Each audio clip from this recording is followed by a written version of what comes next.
Hello everyone and welcome back to the channel. As I promised, we have fish. Here's the office tank. As you can kind of see, there's some snails in there. There's a coral there on the left, and the cute little guy, well, both of them in the center are her two fish. We have a canary wrasse and a two-spot goby, and a little notes on them. The wrasse may get a bit large for this tank, but I do have a 75-gallon Reef tank that, as it grows, if it gets a little tight in this tank, it can be moved to a bigger tank. And the two-spot goby, really awesome fish, notoriously hard to keep. They're finicky eaters. Right now, he is not eating pellet or flake food. He will eat frozen food, so I do feed him a couple times a day, and he really is a really cool fish. He does sift the sand. He moves the sand around everywhere. I am using my my Coral View lens here. The lights are a little on the white side. That's why it looks a little yellow through it, but it looks good. You can see him. And as you can see, there is one coral in there that has already developed a couple of new polyps on it. It is an akin. Looks like mostly that orange color. There is one that is just growing. It looks a bit yellow, so gives you an idea. There are a number of snails and blue leg hermit crabs as well. So I'm going to leave you for just 1 second. You can watch the fish. I'm getting their food together, and we're going to feed them so you can get to watch them eat here.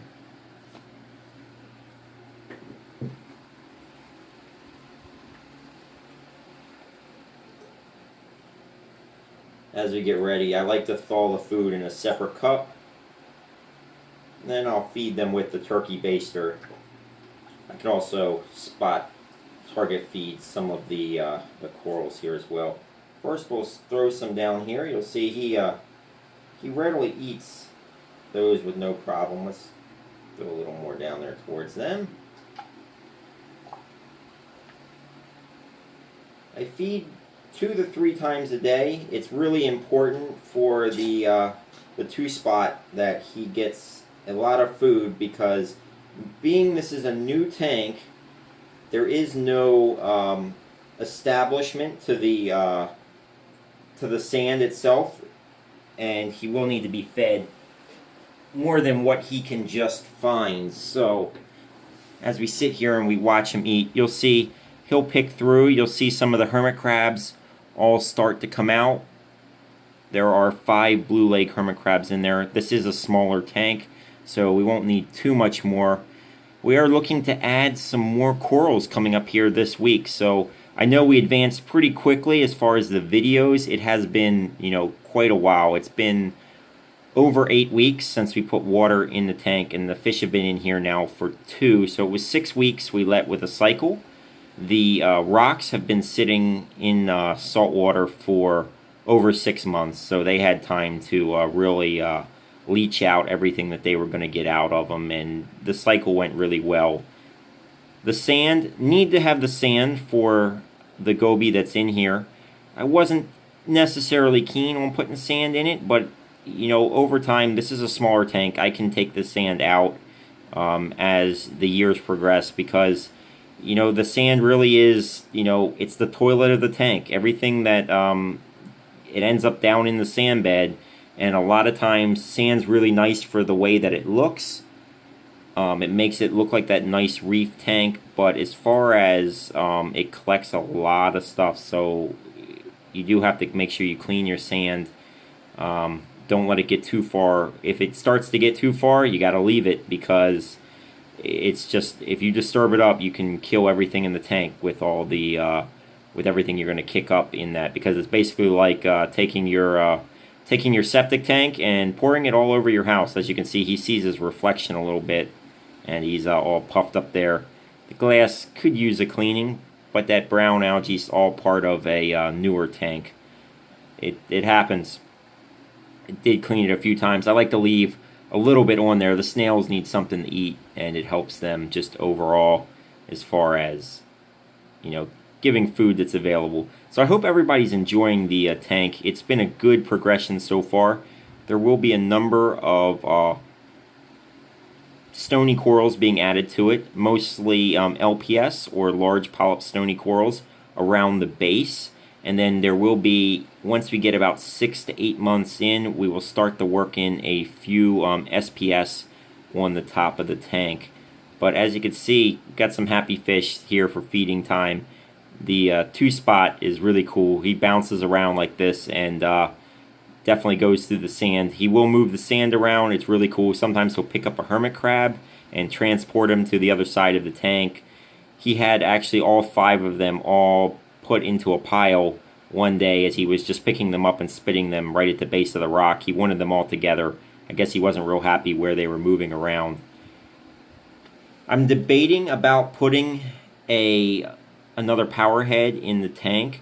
The pump itself provides a good amount of flow, but for times like feeding time here, there isn't very much movement, which is okay because it gives the goby to find the food right there on the bottom. And the wrasse, he hunts around the tank constantly. He's still really small. To give you an idea, both these fish, they're not even at a 2-inch mark. They're right at about 1.5 inches. So smaller fish. The goby won't get too much bigger. The wrasse can get up to 4 inches. That's what a lot of books say. They will be limited by their, the size of the tank they're in. But as I said earlier, they will, if any of them need to be moved, we have a larger reef tank that, they'd be happy. I don't have a wrasse in the 75-gallon tank, so it'll be fine at that point. The goby should be fine in this size tank as long as we can keep him fed well. They're very much like dragonettes that require a little bit special diet. Once I can work him onto pellet food, I'll be much happier and have a much more optimistic view of him staying in this tank as a permanent resident, because he really is a cool fish. My wife really likes him. As soon as she saw him in the thing, she wanted it. They are just really, really cool fish. They will spend a lot of time moving sand around in your tank. So if you want one, you will need to have some sand for them to go on. Like I said, coral-wise, we're going to see in the upcoming weeks. This is her tank. I kind of take care of a lot of the hardware aspects. If she's not around, I make sure I'm able to feed the fish on a timely basis so they get to eat at least twice a day, sometimes 3 times. But it's really her decision as far as what she wants to put in it.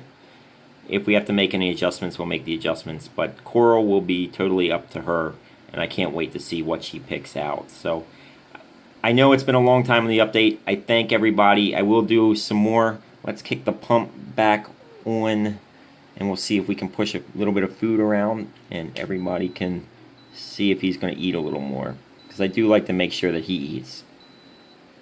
Kick the pump on for a few seconds, just enough to move around some of the food. Then I'll turn it back off, and he'll go at eating a little more.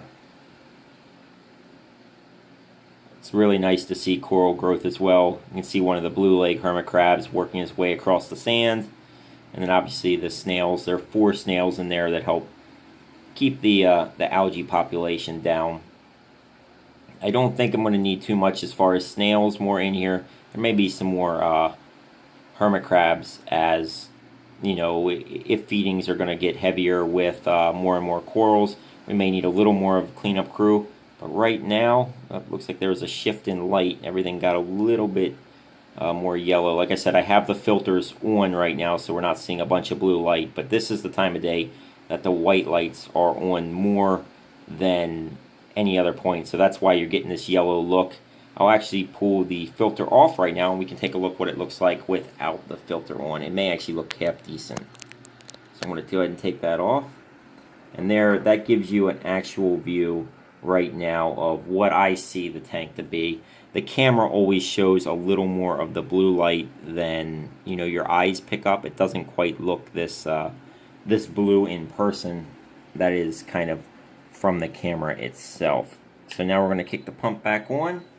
I'm going to put the top lid back on it. I do have some products for this tank that I've used, and one of those things, you always should, they say measure twice, cut once, and there's a reason for that, and I'll talk about it in one of my product reviews.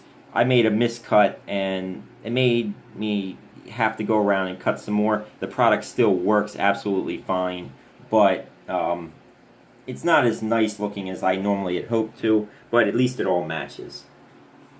So we'll put the lid back on so nobody jumps out of the tank.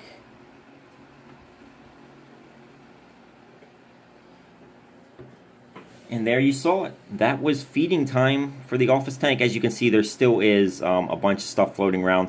They will pick and feed on it. I also have a filter sock that I take out every 2 days. Filter stock gets changed, so that's not a bad thing that there's extra food.